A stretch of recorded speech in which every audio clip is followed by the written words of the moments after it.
Hi everyone, Canoopsy here. You already know I love the 2018 iPad Pro. It's probably the best piece of tech I've ever bought. And even today, almost 2 years later, it doesn't feel slow, outdated, or boring. Then, the 2020 iPad Pro was released, a device that was likely supposed to drop in 2019, but didn't for some mysterious reason. But regardless, this video is my review on the new iPad Pro.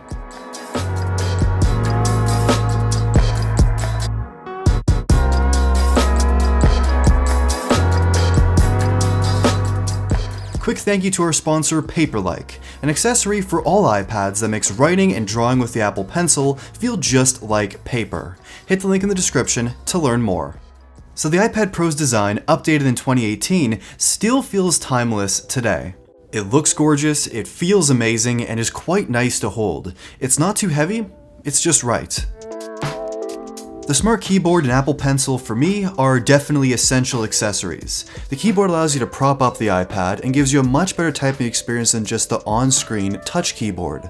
There isn't much key travel, but it is still totally usable and enjoyable to use. And the Apple Pencil is also wonderful. For writing notes in class or sketching out concepts, I'm a huge fan. And because the pencil is magnetically docked and always charging, I use it pretty often.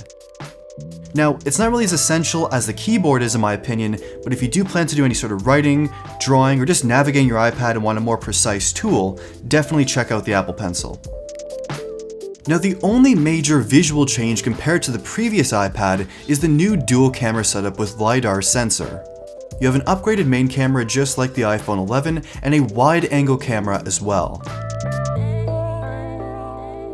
So for some reason, if you're out taking pictures with your iPad, you're gonna have the absolute best photos and videos for sure.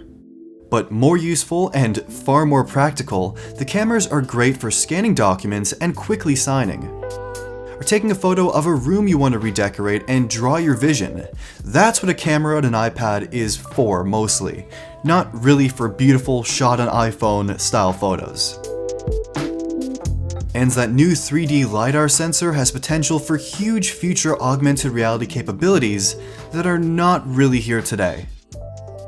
One example of an improvement is the Apple Measure app. You don't have to pan around to map your room first, just open and start measuring. Okay, that's pretty nice. Same with other optimized apps as well, there are definitely some speed improvements. LiDAR basically speeds up augmented reality use cases, makes them more accurate, and does many things we haven't even thought of yet. I think we'll know a lot more when iOS 14 drops, but we're gonna have to wait and see.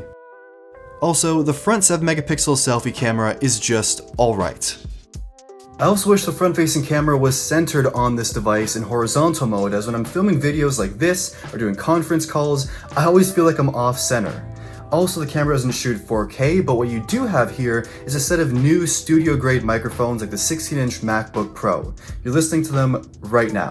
I do also really enjoy having Face ID on the iPad. As soon as I open up the case, it's already unlocked and I just swipe up. No fussing with fingerprint scanners or passcodes, it's so easy and very secure. Now, the display is absolutely beautiful. I tend to prefer the 11-inch iPad Pro instead of the 12.9-inch version because of the overall portability of the device. Although I know some people definitely swear by the bigger iPad, it's just not for me. The display is LCD, but it's probably one of the best LCD displays I've ever used. With up to 600 nits of brightness, 120 Hz refresh rates, gorgeous colors, it's an absolute joy to use and feels incredibly smooth to use as well. Fire up a game that supports 120 Hz gameplay and you'll see the difference versus 60 Hz immediately. And just using and navigating the iPad feels incredibly fast in combination with the A12Z processor and 6GB of RAM. Not an A13 processor, interesting enough. The processor isn't really that new though. It is quite similar to the previous 2018 iPad Pro processor in terms of benchmarks and general performance, so not a massive chip upgrade. So while this iPad's processor really isn't totally new or has a huge boost in performance, the previous iPad today is still incredibly fast with no lag, no slowness, no delays. So this iPad is also crazy fast. But with all of this power, what can you actually do on an iPad Pro? Well, I get this question a lot. iPadOS has plenty of compatible and optimized apps. I'm able to do pretty much everything I do on my laptop on my iPad. You want to edit video? LumaFusion is quite feature-filled for all of your needs. Want to edit and tweak photos? Check out Lightroom for basic edits, or Apple's own Photos app. And for the more intensive stuff, Affinity Photo is king. For writing out notes, working on presentations, or essays and spreadsheets, Apple's iWork suite is what I tend to use, but you can also get Google's G Suite and Microsoft Office.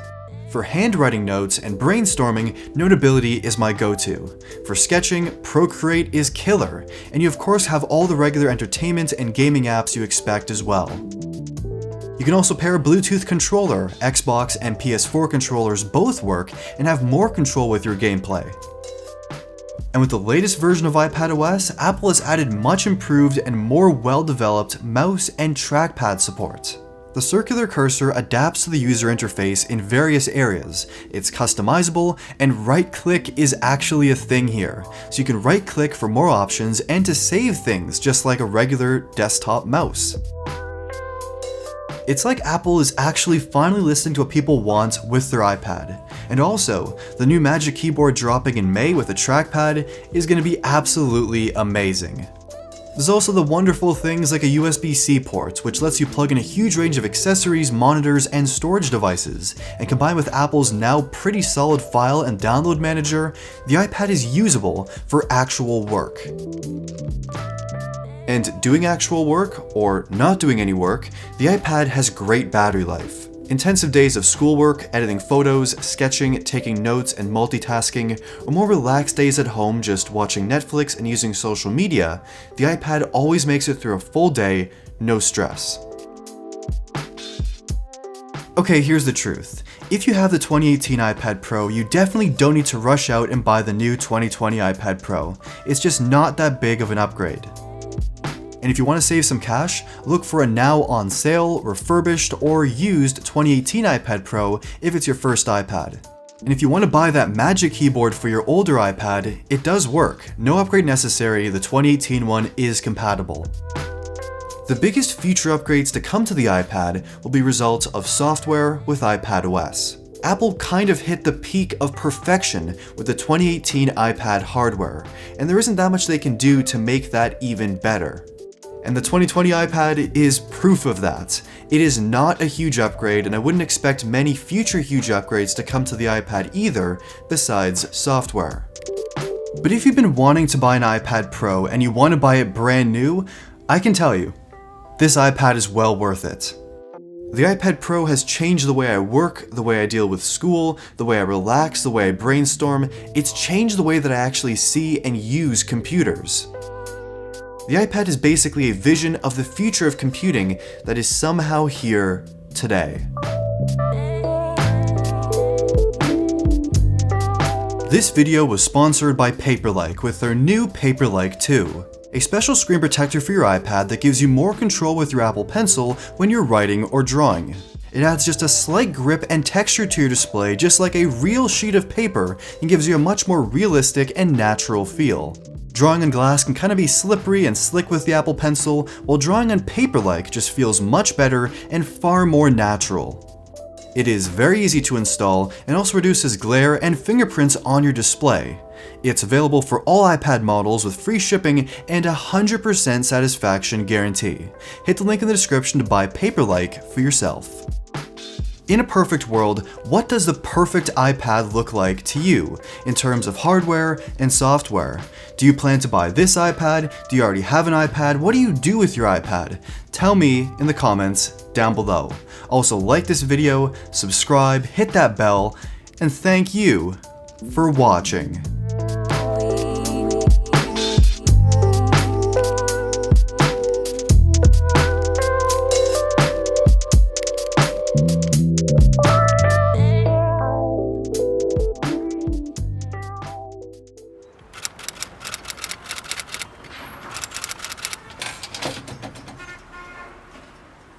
And also, thank you